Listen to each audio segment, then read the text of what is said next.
Tutorial pembuatan media pembelajaran interaktif.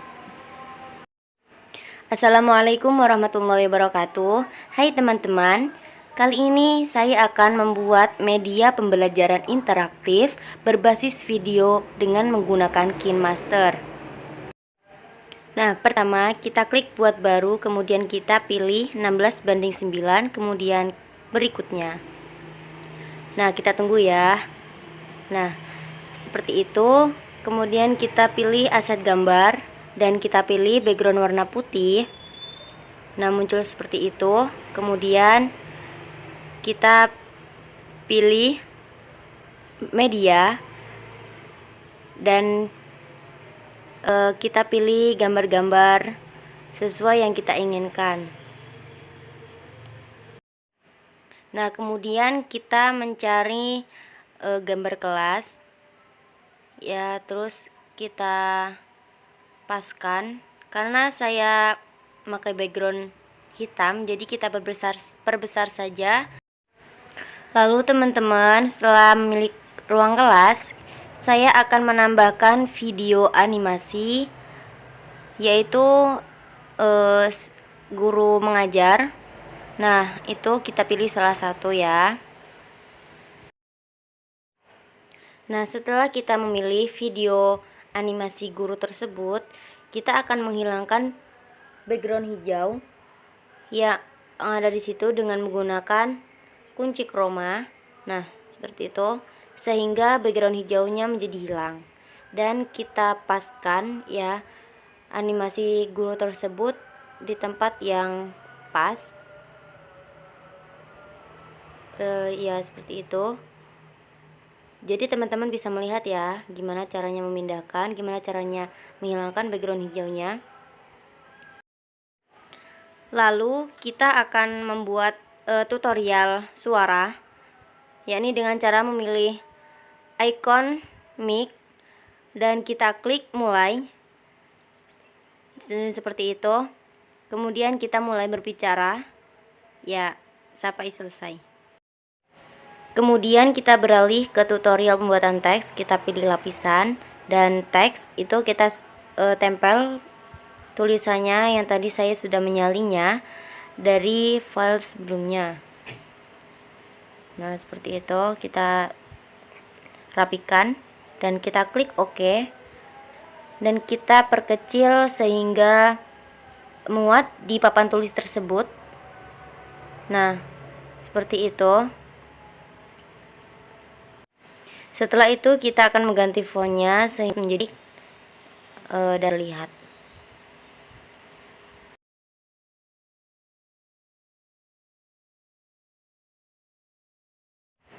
Kita juga bisa menambahkan animasi ya teman-teman.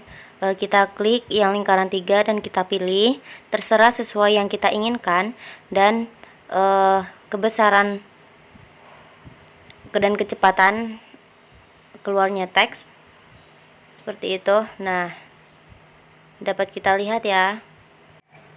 Nah, setelah itu kita lanjut ke tutorial selanjutnya, yaitu tutorial penyimpanan. Kita klik panah ke atas dan kita pilih resolusi yang kita inginkan dan juga laju bingkai. Saya memilih 480p dan juga laju bingkainya 24. Kita simpan. Ini ada iklan ya guys. Nah, itu dah. Kita tunggu sampai selesai.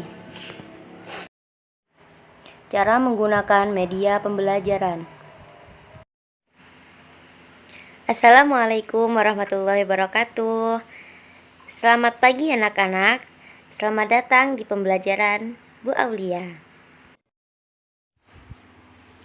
K13 kelas 1 tema 6 tentang lingkungan bersih, sehat, dan asri. Subtema 4 bekerja sama menjaga kebersihan dan kesehatan lingkungan. Pembelajaran ke-1. Kompetensi inti 1, menerima dan menjalankan ajaran agama yang dianutnya. Kompetensi inti 2, memiliki perilaku jujur, disiplin, tanggung jawab, santun, peduli, dan percaya diri dalam berinteraksi dengan keluarga, teman, dan guru. Kompetensi inti 3, memahami pengetahuan faktual dengan cara mengamati, mendengar, melihat, membaca, dan menanya berdasarkan rasa ingin tahu tentang dirinya, makhluk ciptaan Tuhan dan kegiatannya, dan benda-benda yang dijumpainya di rumah dan di sekolah. Kompetensi inti 4, menyajikan pengetahuan faktual dalam bahasa yang jelas, logis, dan sistematis, dalam karya yang estetis, dalam gerakan yang mencerminkan anak sehat, dan dalam tindakan yang mencerminkan perilaku anak beriman dan berakhlak karimah. Kompetensi dasar SBDP 3.4, mengenal bahan alam dalam berkarya. 4.4, membuat karya dari bahan alam. Kompetensi dasar bahasa Indonesia 3.8, merinci ungkapan penyampaian terima kasih, permintaan maaf, tolong, dan pemberian pujian, ajakan, pemberitahuan, perintah, dan petunjuk kepada orang lain dengan menggunakan bahasa yang santun secara lisan dan tulisan yang dapat dibantu dengan kosakata bahasa daerah. 4.8, mempraktikkan ungkapan penyampaian terima kasih, permintaan maaf, tolong, dan pemberian pujian, ajakan, pemberitahuan, perintah, dan petunjuk kepada orang lain dengan menggunakan bahasa yang santun secara lisan dan tulisan yang dapat dibantu dengan kosakata bahasa daerah. Kompetensi dasar PKN 3.2, mengidentifikasi aturan yang berlaku dalam kehidupan sehari-hari. 4.2, menceritakan kegiatan sesuai dengan aturan yang berlaku dalam kehidupan sehari-hari di rumah. Nah, anak-anak, pada pembelajaran kali ini, Ibu akan menjelaskan sedikit tentang kebersihan lingkungan. Kebersihan lingkungan adalah suatu tanggung jawab warga di sekitarnya. Kebersihan lingkungan harus selalu dijaga dimanapun dan kapanpun keadaan kita. Kita dapat menjaganya dengan saling bekerja sama. Bekerja sama menjaga kebersihan dan kesehatan lingkungan. Lingkungan yang bersih adalah lingkungan yang sehat. Selanjutnya, Ibu akan memaparkan tentang bekerja sama menjaga kebersihan dan kesehatan lingkungan. Orang-orang tinggal di tempat berbeda. Ada yang tinggal di kota, ada juga yang tinggal di desa. Semua orang menginginkan lingkungan yang bersih. Lingkungan bersih membuat tubuh menjadi sehat. Lingkungan kotor membawa penyakit. Maka, bekerja samalah menjaga lingkungan tetap bersih. Tuhan mencintai orang yang menjaga lingkungan. Nah, sekarang Ibu akan mengajak kalian untuk membaca bersama-sama, yaitu bekerja sama menjaga lingkungan.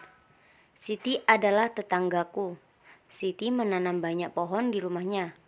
Siti menyapu lingkungan rumahnya setiap hari. Siti selalu membersihkan saluran air di depan rumahnya. Di halaman rumah tidak ada air yang tergenang, sampai tersimpan di tempatnya dengan rapi. Keluarga Siti merupakan tetangga yang baik. Kami membersihkan saluran air bersama. Kami menyiram tanaman bersama.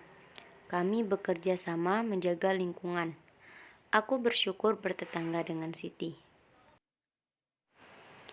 Berikut menjaga kesehatan lingkungan kita dan sekitar. Terdapat beberapa manfaat dan juga tips untuk merawatnya. Manfaat menjaga kebersihan lingkungan yaitu 1. Terhindar dari penyakit yang disebabkan lingkungan yang tidak sehat. Kedua, lingkungan menjadi lebih sejuk. Ketiga, bebas dari populasi udara. Yang keempat, air menjadi lebih bersih dan aman untuk diminum. Dan yang kelima, lebih tenang dalam menjalankan aktivitas sehari-hari. Sedangkan tips dan trik menjaga kebersihan lingkungan yaitu 1. Dimulai dari diri sendiri dengan cara memberi contoh kepada masyarakat bagaimana menjaga kebersihan lingkungan. Kedua, selalu libatkan tokoh masyarakat yang berpengaruh untuk memberikan pengarahan kepada masyarakat yang akan pentingnya menjaga kebersihan lingkungan. Yang ketiga, sertakan para pemuda untuk ikut aktif menjaga kebersihan lingkungan. Yang keempat, perbanyak tempat sampai di sekitar lingkungan Anda. Yang kelima, pekerjaan petugas kebersihan lingkungan dengan memberi imbalan yang sesuai setiap bulannya. Yang ketujuh, sosialisasikan kepada masyarakat untuk terbiasa memilih sampah rumah tangga menjadi sampah organik dan non-organik. Yang kedelapan, pelajari teknologi pembuatan kompas dari sampah organik agar dapat dimanfaatkan kembali untuk pupuk. Selanjutnya, kreatif dengan membuat souvenir atau kerajinan tangan dengan memanfaatkan sampah. Dan yang terakhir, atur jadwal untuk kegiatan kerja bakti membersihkan lingkungan. Anak-anak, sekarang kita akan membedakan antara lingkungan sehat dan tidak sehat. Lingkungan sehat terlebih dahulu ya.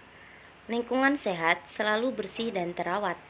Lingkungan bersih, tidak ada sampah di mana-mana. Lingkungan yang bersih, tidak ada debu di jendela. Tanaman dipelihara, semuanya ingin dilihat. Tubuhmu akan sehat jika kamu berada di lingkungan yang sehat. Sedangkan lingkungan tidak sehat yaitu identik dengan banyaknya sampah, debu, dan bau-bau yang menyengat tidak sedap. Lingkungan yang terdapat banyak sampah menyebabkan lingkungan tidak sehat. Sampah menyebabkan lingkungan tidak bersih. Sampah yang menumpuk terlalu banyak dapat menimbulkan bau tidak sedap. Dan juga sampah yang sudah menumpuk terlalu banyak tidak indah untuk dipandang. Selanjutnya, Ibu akan memaparkan mengenai sopan santun dalam berbahasa. Dalam kehidupan yang kita jalani, tentu akan senantiasa terjadi interaksi sosial. Jadi, dengan demikian, kita tidak akan terlepas dari yang namanya berbicara. Untuk itu, dalam cara berbicara, kita harus memperhatikan beberapa hal di antaranya tersenyum, usahakan berkonsentrasi, nada bicara yang sewajarnya, menatap mata dan memperhatikan orang yang sedang berbicara, dan gestur atau bahasa tubuh. Selanjutnya, Ibu akan memberikan contoh percakapan antara seseorang dengan seseorang mengenai kalimat yang sopan dan santun. Disimak ya. Razi, Zi, PR matematika kamu sudah kamu kerjakan apa belum? Rusli menjawab, belum nih, kamu sudah Li? Razi, sama, aku juga belum nih. Kita kerjakan PR-nya bersama-sama mau? Rusli menjawab, boleh, nanti malam saja ya. Kita kerjakan di rumahku saja nanti. Razi, iya, nanti jam 7 malam aku akan ke rumahmu. Rusli, aku tunggu kamu di rumah. Nah, anak-anak, untuk pembelajaran yang terakhir, Ibu akan sedikit memaparkan mengenai terima kasih, meminta maaf, meminta tolong, pujian, dan juga ajakan. Terima kasih atau terima kasih adalah kata yang mengungkapkan rasa syukur atau balas budi setelah menerima kebaikan dari orang lain. Meminta maaf merupakan tindakan atau upaya untuk memperbaiki hubungan dengan orang lain. Meminta tolong merupakan ungkapan meminta bantuan kepada orang lain dengan bahasa yang santun. Pujian adalah menyatakan sesuatu yang positif tentang seseorang dengan tulus dan sejujurnya. Pujian adalah sesuatu ucapan yang membuat orang yang mendengarnya merasa tersanjung, sehingga dapat juga memberikan motivasi kepada orang yang dipujinya. Kemudian, ajakan merupakan makna dari anjuran, permintaan, dan sebagainya, supaya orang lain melakukan sesuatu. Jadi, kalimat ajakan merupakan suatu ajaran yang isinya berupa anjuran kepada seseorang untuk melakukan sesuatu yang dikehendaki oleh penutur. Nah, usailah pembelajaran yang sudah Ibu paparkan. Bagaimana anak-anak, apakah sudah bisa dipahami mengenai lingkungan bersih, sehat, dan asri? Sekian pemaparan dari Ibu. Wassalamualaikum warahmatullahi wabarakatuh. Nah, selesai sudah mengenai tutorial media pembelajaran interaktif. Terima kasih yang sudah menonton, semoga bermanfaat ya. Dari saya, wassalamualaikum warahmatullahi wabarakatuh. See you next time.